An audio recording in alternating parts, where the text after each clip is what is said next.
Hi guys, Dave here, and today I'm going to show you the guitar solo to Living on a Prayer, Bon Jovi, the guitarist of course Richie Sambora. This one's a great example of 80s kind of hair metal classic, if you like. It's got a lot of the trademark sort of things that you would hear from this era, some pinched harmonics, some fast runs, that sort of thing.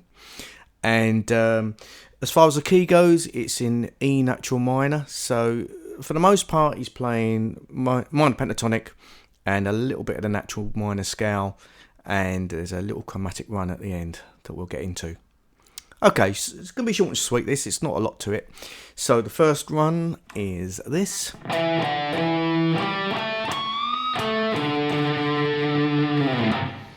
So I'll put this all up on the tab, so there's not much to talk about apart from maybe the pinched harmonic. So, and there on the 7th fret of the D, for me the pinched harmonic happens around the middle pickup position, so experiment with where your thumb is or where your pick is and you'll find it. Bend it up, release it down. So that's the first phrase.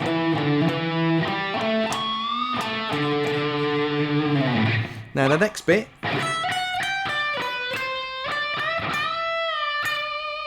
actually starts with a little rake. So what I'm doing there is I'm just lightly touching a couple of strings, maybe the third and second strings, but I'm actually pushing down on the first string. So you get that little crunch before the note. So just basically just drag the pick into it.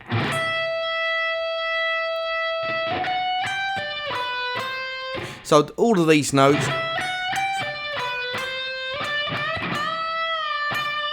are basically E natural minor, or you could think of it as G major because it sounds a little bit more major on this portion.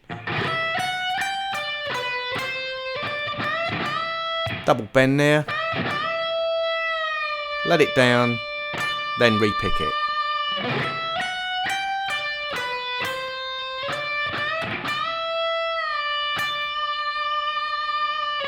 Little bit of vibrato and then let it slide off. Then we get this little double stop thing happening here.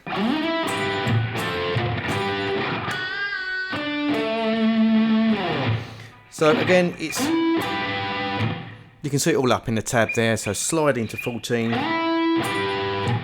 As far as controlling what strings, I do a lot of left hand muting when I do this, just so that I'm only hearing the strings that I want to.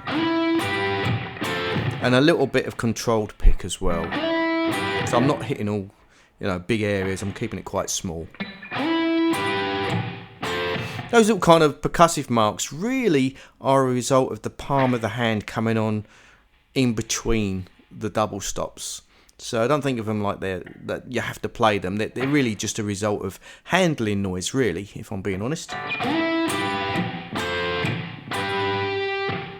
And then we get another little kind of pinched harmonic here. Now for me, I find it's around the back of the middle pickup. It's like an octave and a fifth harmonic. Sorry, no, it's not an octave and a fifth, it's a double octave. So without it, don't worry if you don't hit these every time. I'm pretty sure when he done it, he was just digging in, and he was just hoping for the old one to pop out, and so yeah, but that's basically where it is. Little bend and release. Like that.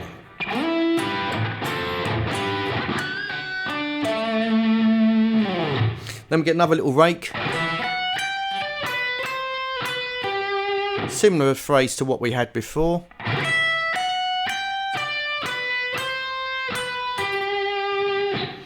And then we get... I'll just take you through that much actually. So you bend up normally, then repick the bend,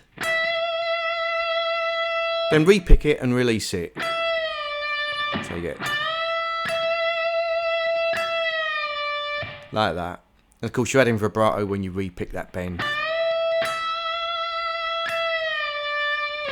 Then we get this little chromatic run. You can see, so on the G, it's kind of a 16th note triplet, and then you just basically take that up 1 fret on the B, re-pick the 17, like so, and then it's just a couple more pick notes, and then bend up a whole step. Then he holds that for the rest of that bar, and he holds it roughly about a bar more on top before it kind of fades out on the record. And again, adding vibrato to that bend as well. So technically, you know, if you're not used to doing that, that might be a little bit of a challenge. But yeah, hold the bend and add vibrato. Like so. What else is there to add? So apart from the pinched harmonics and vibrato on the bends, and maybe the speed of the picked run at the end there, there is a little bit of a guesswork on this. It's really affected on the record. There's a heavy room reverb on the guitar, so the notes aren't super clear when I was transcribing it. But looking at the way he normally plays and what I could pick out, this is what I thought he was doing on that end phrase.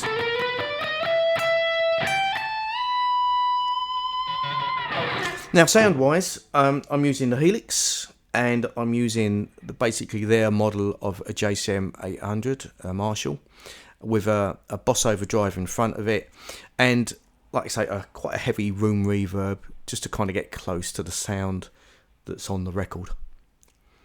Okay, that's it for this lesson. I hope you get a lot from it. Hope you have a lot of fun with it, and I'll see you again real soon.